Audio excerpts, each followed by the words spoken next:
오늘은 여호수아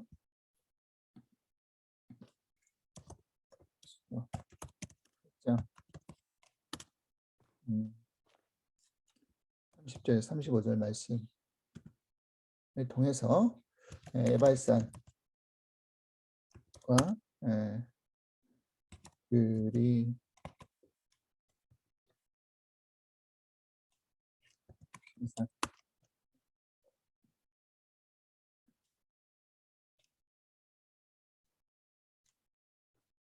에 관한 이야기를 좀 하려고 해요. 에발산과 그리심산에서 이제 제단을 쌓죠. 그 제단에 대한 이야기를 좀 하려고 합니다.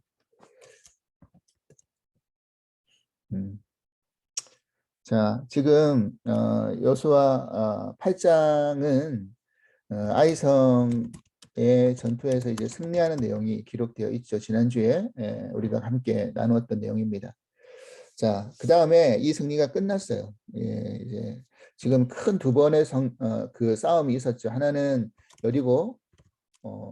여리고성 싸움, 여리고성 전투에서의 승리가 있었고, 그 다음에 이제 아이성 전투에서 패배하고 다시 하나님이 회복시켜 주셔가지고 아이성 전투에서 승리하는 내용이 8장이 나왔어요. 그러니까 이 두 전쟁의 어떤 상징적인 의미가 뭐냐면 이제 앞으로 여호수아서에 남아 있는 나머지 정복 전쟁 안에서의 어떤 터닝 포인트와 같은 어떤 입장이에요. 그래서 이 터닝 포인트와 같은 입장 안에서 지금 그 다음 싸움으로 나아가는 게 아니라 하나님이 지금 에발산 앞에 모여서 제단에 쌓아라라고 그렇게 명령을 하신 거예요. 그리고 다시 한번 여호수아를 통해서 율법에 있는 모든 것들을 낭독하게끔 만드십니다.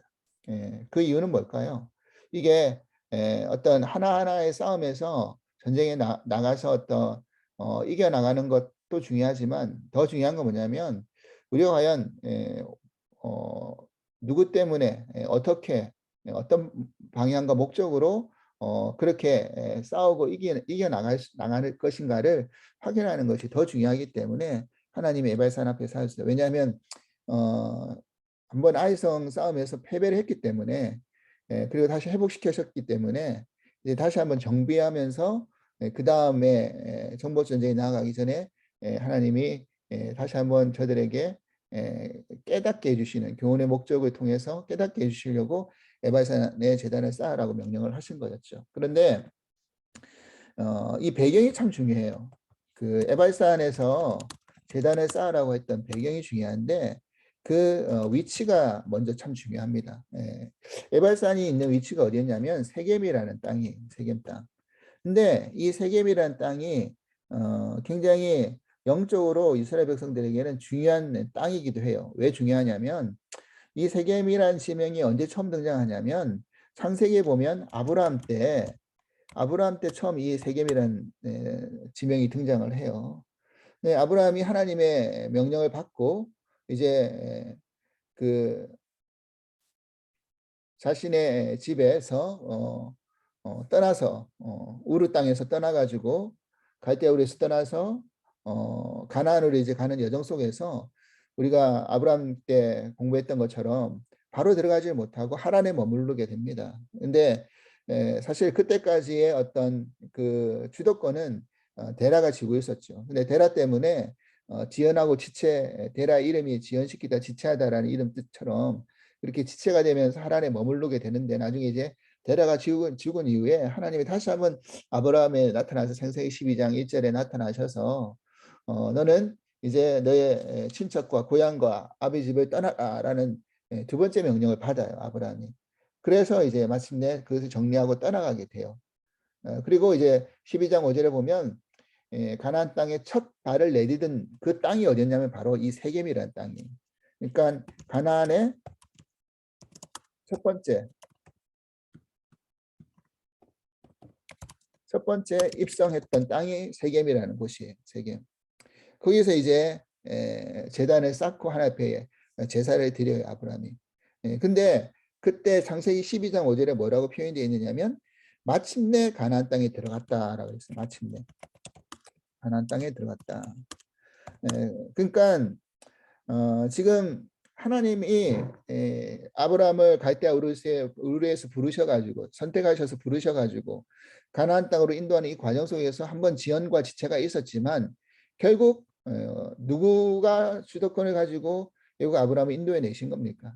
그거는 아브라함 자신도 아니고 데라도 아니고 결국 하나님이 주도권을 가지시고 그죠? 하나님이 이제 끌고 가신 거예요. 가나안 땅까지.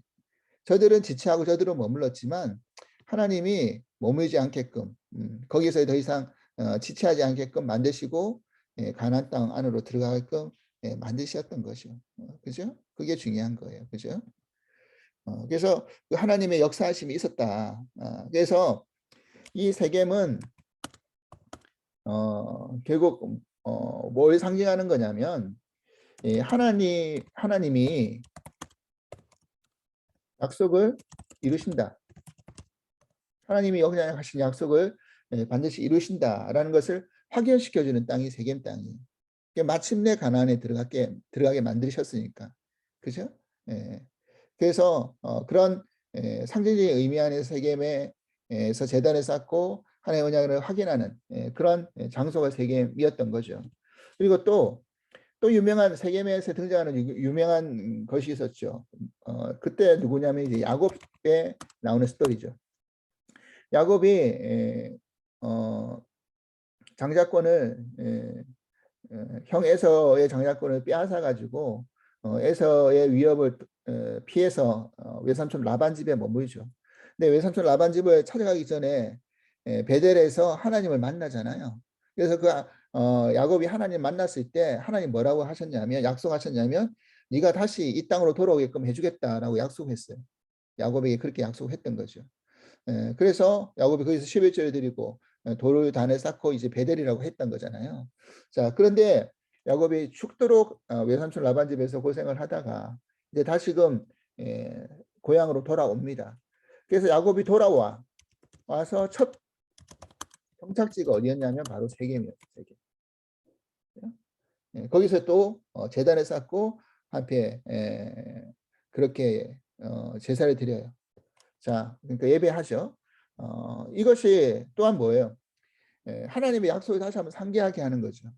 하나님이 그 외삼촌 라반 집에 가기 전에 베델에서 나타나셔서 내가 너를 돌아오게끔 하겠다라는 그 약속을 다시 한번 상기시키고 결국 하나님이 야곱을 만드시고 돌아오게끔 만들어 놓으신 거죠. 그죠?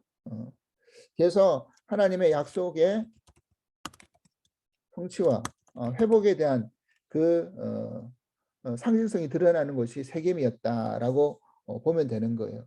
자, 그래서 세겜이 그런 어떤 영적인 어떤 상징성을 가지고 있는 그런 지명이고 지역이다라는 거 우리가 이제 전제를 하고 지금 하나님이 이 세겜 땅 안에서 어떻게 합니까? 가나안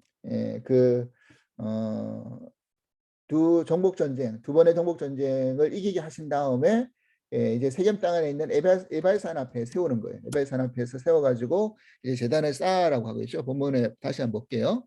30절 그때 여호수아가 이스라엘 하나님 여호와를 위하여 에발산에 한 제단을 쌓았으니 이는 여호와의 종 모세가 이스라엘 자손에게 명령한 것과 모세 율법에 기록한 대로 수연장으로 다듬지 아니한 쇠돌로 만든 제단이라.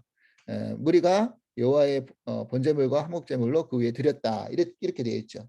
그래서 여기서 제사를 드렸는데 중요한 게 있다라는 거예요. 뭐가 중요하냐면 신명기 11장 25절에서 29절 말씀 한번 볼게요. 신명기 찾아보겠습니다. 신명기 11장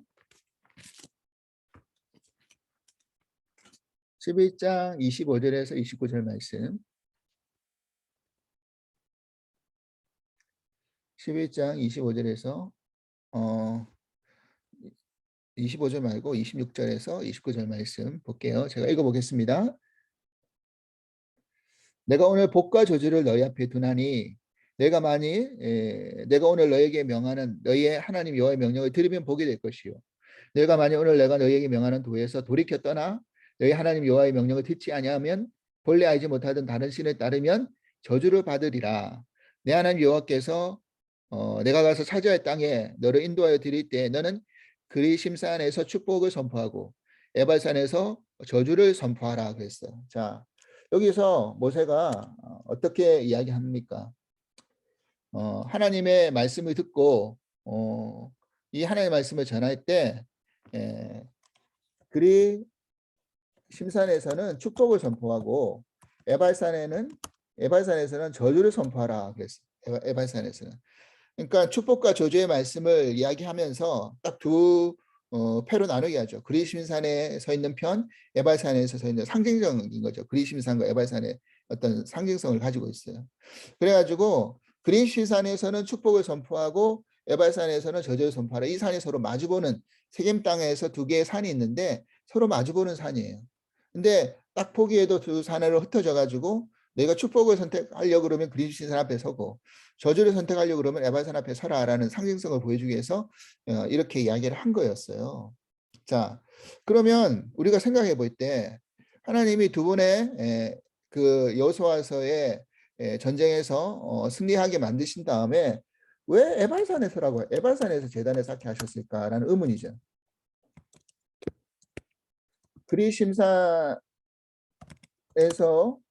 축복이고 에발산에서는 저주인데 그러면 하나님이 지금 이스라엘 백성들을 에발산 제단 앞에 세워놓고 저주하시려고 벌하시려고 지금 에발산 앞에서 제단을 쌓게 하신 건가? 저주를 선포하려고? 여기까지 하나님이 데려와 놓고 하나님 죽이시려고 하시는 건가? 그건 아닐 거 아니에요. 사실 근데 가만히 생각해 보면 그거죠. 지금 이스라엘 백성들이 그런 출애굽의 여정부터 시작해서 광야의 40년의 여정 그리고 이 가나안에 들어와서의 여정의 이 일련의 과정을 우리가 쭉 살펴보면 이스라엘 백성들이 했던 거는 뭐였냐면 하나님의 말씀을 잘 지키고 잘 순종하고 잘 따라왔습니까? 아니라는 거예요. 저들이 했던 거는 원망하고 불평하고 시비하고 지도자를 시비했다는 의미는 하나님을 신뢰하지 않고 하나님께 시비를 건 거나 마찬가지죠. 그랬다는 거죠. 그러니까 저들의 삶은 죄로 가득한 삶, 마땅히 죽어야 될 삶인 거죠. 죽어야 되는 삶. 그죠? 그러니까 지금 하나님이 지금 에발산의 어떤 에발산에서 제단을 쌓으라고 했던 이유는 뭐냐면 그러니까 지금 여기까지 온 것이 너희가 순종을 잘해서 또 노력을 많이 해가지고 잠시만요. 너희가 어떤 여지가 있어서가 아니라는 거예요. 너희가 뭐 잘나고 열심히 어떤 신앙생활 했기 때문에 너희가 여기 있었던 게 여기에 온 게 아니라는 거잖아요. 그러니까 이거는 뭘 의미하냐면 구원의 어떤 그림을 상징적으로 보여주는 거예요. 다시 말해서 무슨 의미냐면 자 에발산에서 지금 제단에 쌓을 때 제물을 드리라고 했잖아요. 어떤 제물을 드리라고 했냐면 소제도 아니에요. 소제는 곡식으로 만든 곡식으로 드리는 제사도 있는데 그런 제사가 아니라 화목 번제물과 화목 제물을 드리라고 그랬어요. 번제물과 화목 제물을 드리는 때는 항상 뭐가 수반이 됩니까? 네? 그죠? 네, 어린 양의 피와 같이 연결이 되는 거예요. 우리의 죄를 씻기 위해서 번제를 드리는 것이고 하나님과의 관계를 회복하기 위해서 화목 제물을 드리는 거잖아요. 우리 죄를 씻은 다음에. 그런 의미에서 이 제물을 드리고 이 제사를 하는 거예요. 결국 에발산에서 쌓았던 제단은 뭐예요? 결국 저주와 죽음의 그런 현장에서 너희들이 어떻게 살아났는지를 기억하라는 것을 확인시켜 주는 거예요. 결국 번제를 드리고 화목제물을 드리고 결국 너희들이 살아날 수 있었던 것은 어린 양의 피로 살아났다라는 거죠. 그리고 너희가 죄로 죽을 수밖에 없는 그 인생들을 내가 너희들이 순종하고 잘나고 열심으로 나를 따라왔기 때문에 너희가 이 가난 이 여기까지 이 싸움까지 왔던 게 아니라 하나님께서 다 끌고 오신 싸움이고 하나님 인도하신 싸움이고 하나님이 은혜 베풀어 주신 싸움이었다라는 거예요. 이것이 우리에게 이야기하는 구원의 중요한 그림이라는 것이요. 구원이라는 것이 여러분 알겠지만 구원이 나의 열심, 나의 어떤 일말의 어떤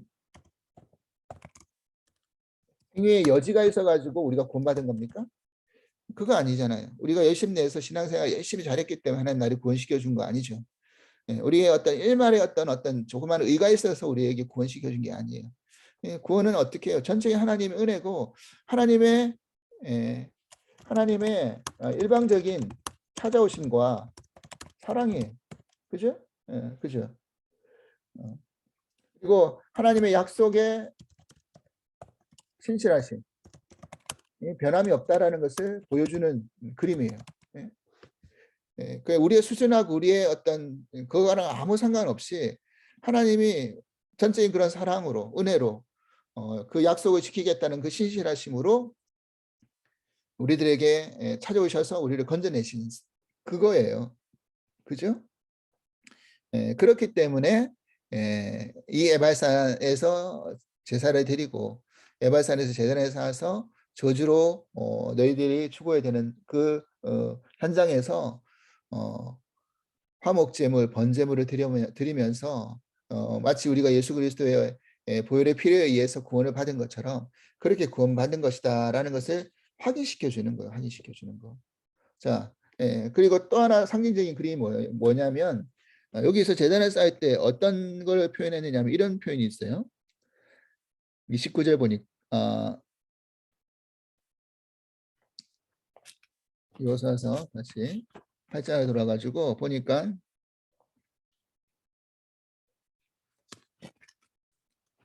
이런 표현이 있어요. 31절 보면 모세의 율법책에 기록된 대로 쇠 연장으로 다듬지 아니한 새 돌로 만든 제단이다 그랬어요. 그러니까 제단인데 쇠 연장으로 다듬지 않은 것을 다듬지 않은 돌을 써라. 그죠? 이 말은 뭘 상징하는 걸까요? 인간의 노력과 힘이 들어가지 않은 돌이잖아요. 연장을 통해서 다듬어서 만든 제단이라고 한다면 하나님 앞에 내가 이렇게 노력하고 이렇게 수고해가지고 이렇게 아름다운 제단을 내가 하나님 앞에 올립니다. 나의 노력이 보여지는 그런 제단이 될 수 있잖아요. 근데 그렇게 하지 말라는 거예요. 그냥 다듬지 않은 쇠연장으로 다듬지 않은 돌로 그냥 그 제단을 만들어라 라고 이야기하는 거예요. 결국 뭐예요? 그 생명의 구원이 너희들의 노력으로 이루어진 것이 아니라는 것을 또 상징적으로 보여주는 거예요. 그죠? 그래서 출애굽기 20장에 이 그 모세 율법책대로 그렇게 되었다라는 그 의미가 어디에 나오냐면 출애굽기 20장에 보면 출애굽기 20장 찾아볼게요. 출애굽기 20장 22절에서 25절 보면 이렇게 되어 있어요. 여호와께서 모세에게 이르시되 너는 이스라엘 자손에게 이같이 이르라. 내가 하늘로부터 너에게 말하는 것을 내가 스스로 보았으니 너희는 나를 비교해서 은이노라 금으로라 너희를 위하여 신상을 만들지 말고 내게 토단을 쌓고 그 위에 내 양과 소로 번제와 화목제를 드리라. 내가 내 이름을 기념하는 모든 곳에서 내가 임하게 복을 주리라. 그죠?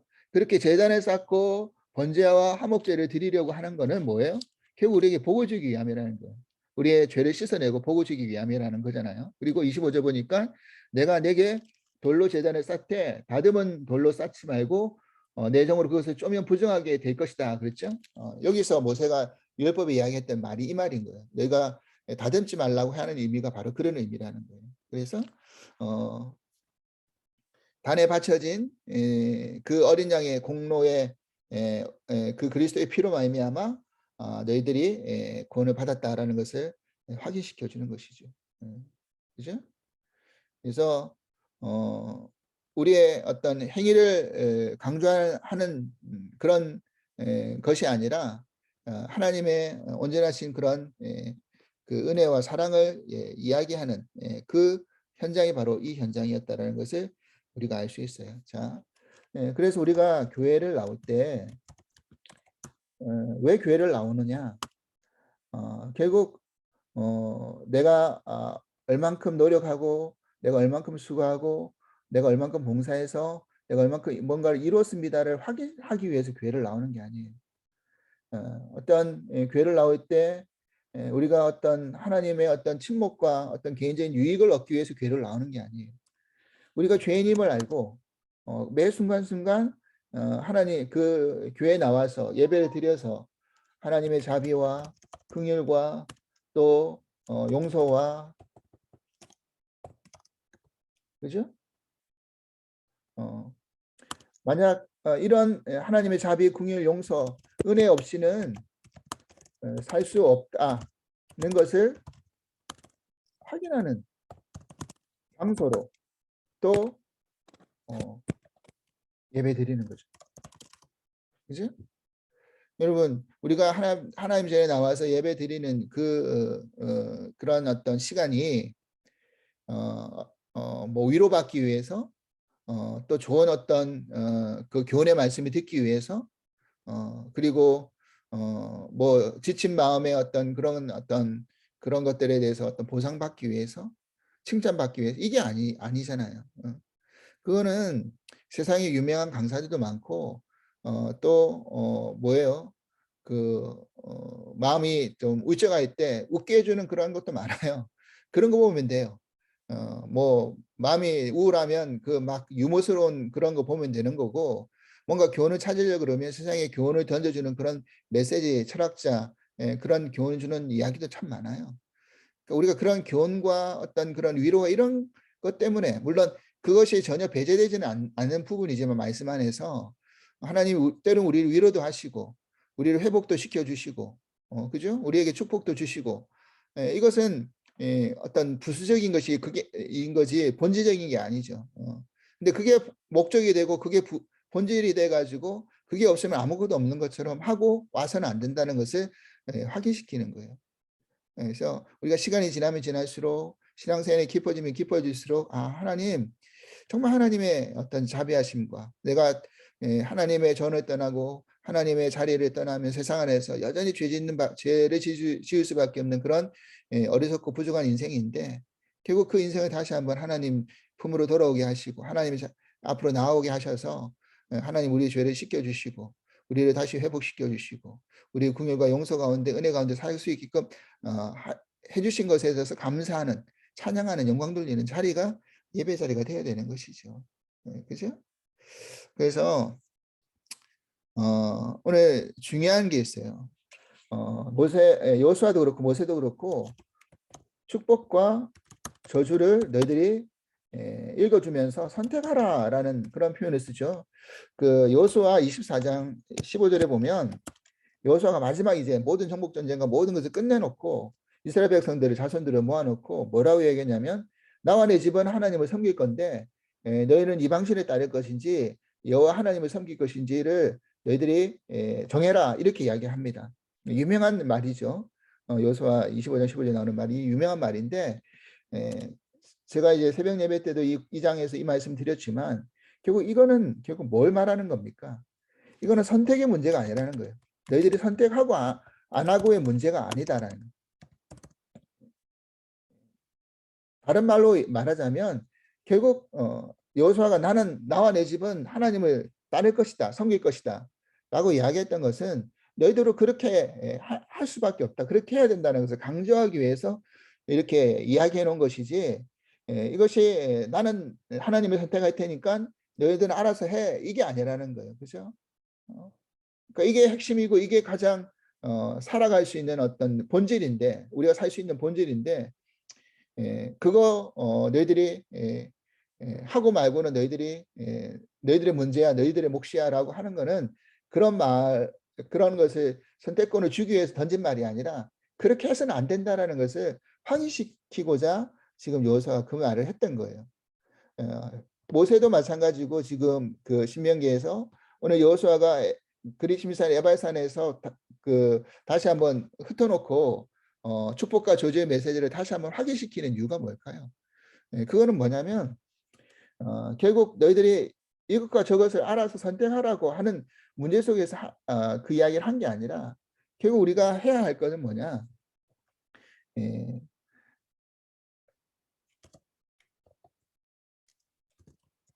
하나님을 온전히 들고 믿고 의지하고 하는 것이 우리의 책임이다라는 걸 이야기해 주는 거예요. 그래서 어느 목사님이 신앙생활은 전부 아니면 전무다. 그래서 하나님의 그 의지를 전적으로 할 것인지 아니면 전적으로 하지 않을 것인지 이 두 가지 싸움인 것이지 여기서 어정쩡한 중도는 없다라는 이야기를 하는 거예요. 그런 걸 가면 갈수록 저는 그걸 느끼는 것 같아요. 우리는 사실은 어정쩡하게 한쪽에 발을 한쪽에는 이쪽 발을 대고 한쪽에 이쪽 발을 대서 어정쩡하게 발을 디디고 있는데 지나가 보면 우리가 걱정하는 문제, 우리가 두려워하는 문제, 우리가 또 염려하는 문제 이런 것들이 결국 하나님이 다 해결해 주실 것을 미리 염려하고 미리 걱정했던 일이 더 많은 것을 알 수 있어요. 그리고 하나님이 은혜를 주신 것이 사실은 더 많은데 우리가 그걸 잊어버릴 때가 사실은 더 많아요. 그리고 그 은혜가 너무너무 중요한 문제인데 그 중요한 문제를 우리가 사실은 그 잊고 살 때가 너무 많아요. 그래서 이런 것 같아요. 요즘 그 여러 말씀을 읽으면서 들으면서 생각하고 있는 중요한 모토가 하나 있는데 뭐냐면 당연하게 생각하지 말자. 당연하게 생각하지 말자. 그리고 또 하나 모토가 뭐냐면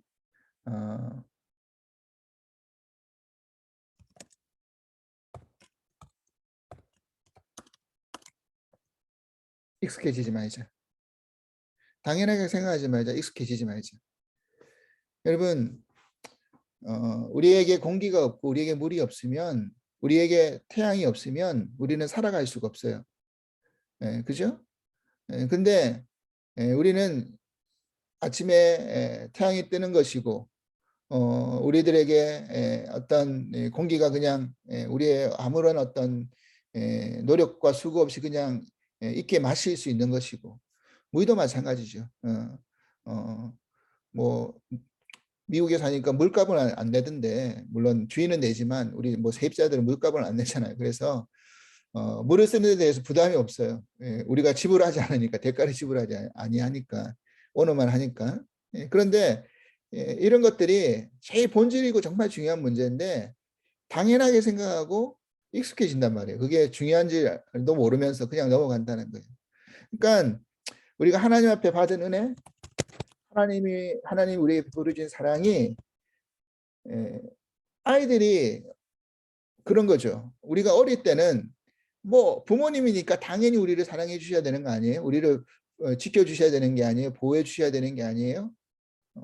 그죠? 그렇게 당연하게 여기면서 중요하게도 생각하지도 않아요. 익숙해지니까. 그죠? 우리가 신앙생활을 하면서 사실 그럴 때가 많은 것 같아요. 하나님이 주신 은혜, 하나님이 베풀으신 사랑이 당연한 것처럼 하나님이시니까 하나님이 우리를 선택하시고 우리를 뽑아주시고 우리를 구원해 주셨는데 당연히 우리를 사랑하시는 게 당연한 거 아니에요? 그러면서 우리 점점 무뎌지고 익숙해지고 그죠?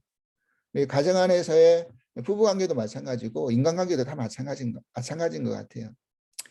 그래서 저는 사실 반성하는 게 하나가 있는데 뭐냐면 목회자로서 많은 은혜와 많은 사랑을 하나님과 또 하나님이 연결시켜 주신 성도님들을 통해서 받았어요. 정말 많은 사랑을 받았고 많은 은혜를 받아 지금도 마찬가지고 지금도 부모님 또 뭐 여러 성도님들 그런 사랑과 은혜를 받았어요.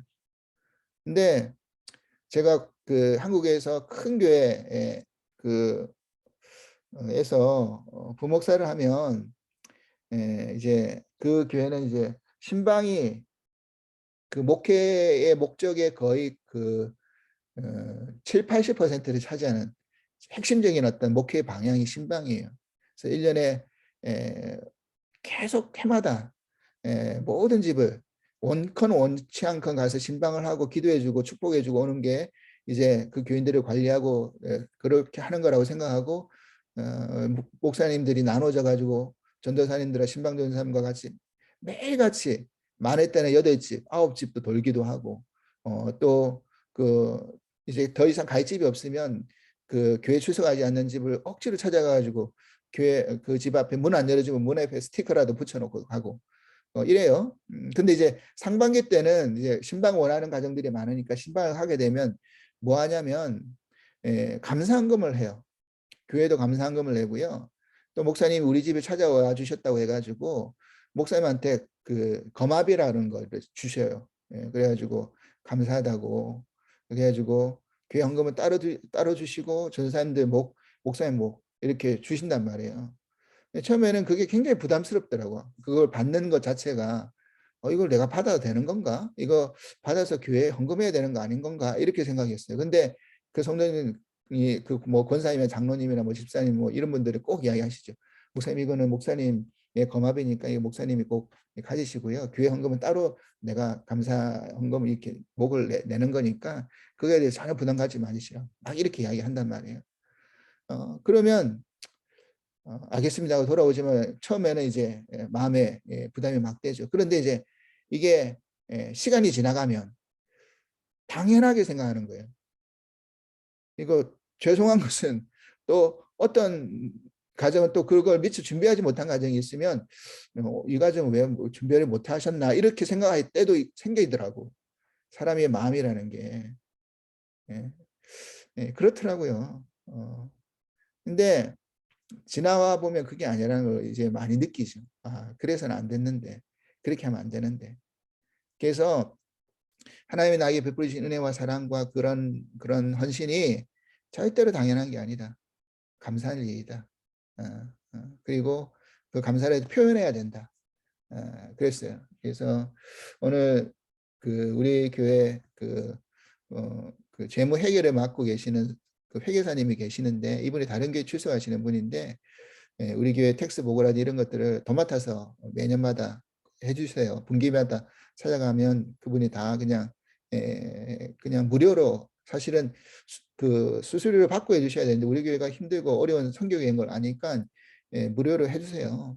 그래가지고 근데 이제 가끔씩 그분하고 대화를 하다 보면 그분이 어떤 이야기 하냐면 목사님들한테 시험 든 이야기를 막 하시더라고요.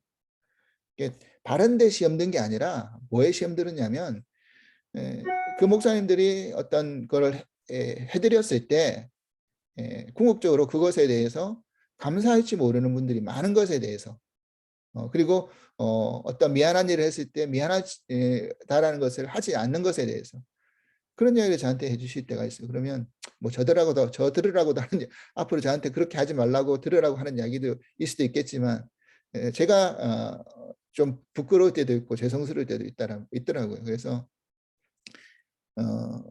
매번 이렇게 그렇게 돈도 안 받으시고 작은 교회 이렇게 헌신하시는 그 분한테 이번에도 그 해마다 연초에 가면 꼭 뭐라도 사서 이렇게 드려요. 안 받으시려고 그러죠. 그런데 이제 오늘은 제가 그거 드리면서 그런 말씀 드렸어요.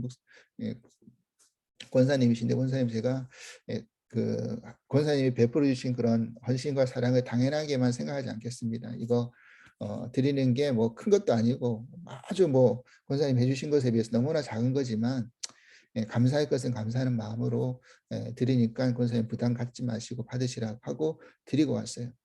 그러니까 그런 것들. 그래서 우리가 매 순간순간 그런 것을 잊어버리지 않을까라는 그런 것들을 생각해야 될 것 같아요. 결국 우리가 잘난 게 뭐가 있어요? 하나님 앞에 이스라엘 백성들이 잘난 게 뭐가 있었어요? 하는 거는 죄 짓는 것뿐이고 지금 사사기 말씀 우리가 나누고 있잖아요. 보는 것은 죄 짓는 것밖에 없어요. 근데 그때마다 하나님이 포기하지 않으시고 사사 보내셔서 다시금 구원시켜 주시잖아요. 물론 다른 사람이 들어서 채찍으로 징계를 하시지만 포기는 안 하시잖아요. 다시 일으켜 세우시고 우리를 다시 한번 붙들어 주시고 회복시켜 주시려고 하시는 게 하나님의 사랑이잖아요. 그러니까 그걸 우리가 바라보면서 우리가 너무너무 연약하고 부족하고 죄 많지만 하나님은 우리에게 궁극적으로 축복해 주시려는 게 목적이지만 그것이 끝이 아닌 거예요. 뭐 너가 잘못하면 저주 줄 것이고 너가 잘하면 축복 주실 것이다. 이게 어떤 이원론적인 단순한 그게 목적인 게 아니라 하나님은 그걸 통해서 뭘 말씀하시고자 하느냐면 나는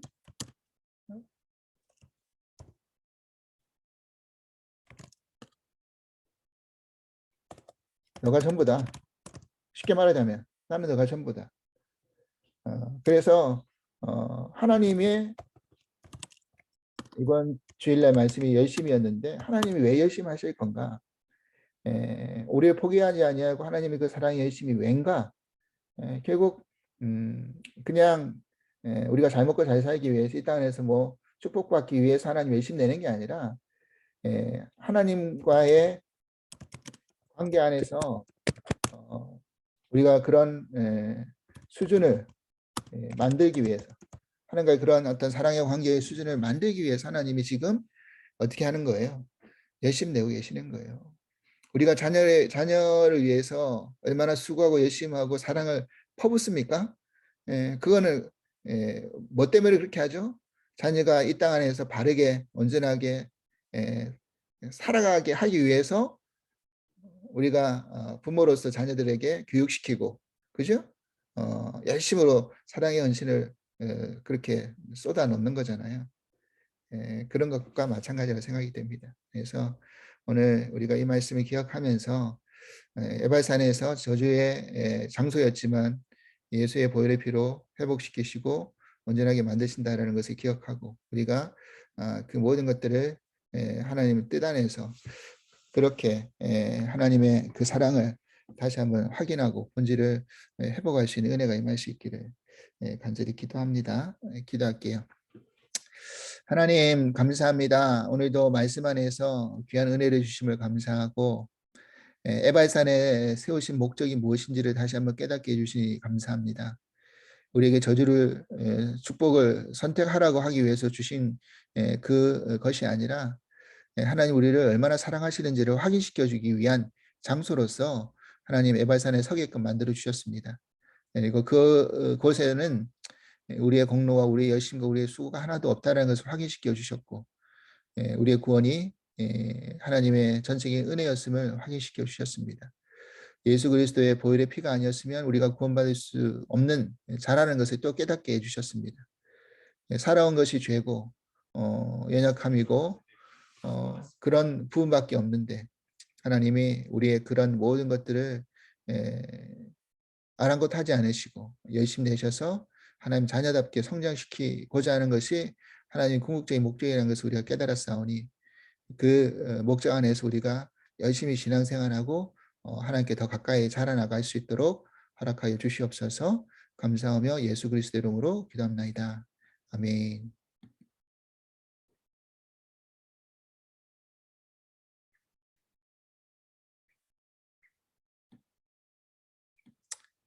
그래요, 애진 집사. 수고했어요. 질문 있어요?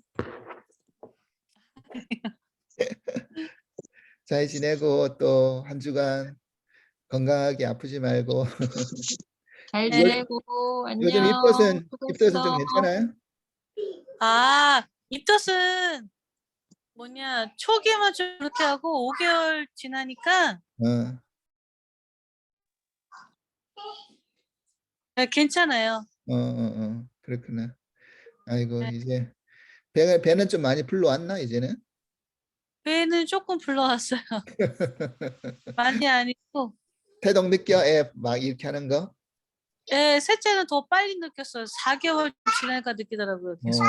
그렇구나.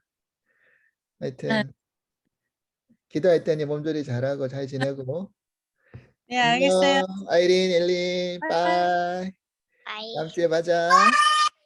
빠이. 빠이. 잘 지내. 안녕 엘린. 그래 잘 지내요. 다음 주에 봐. 잘 지내세요. 빠이.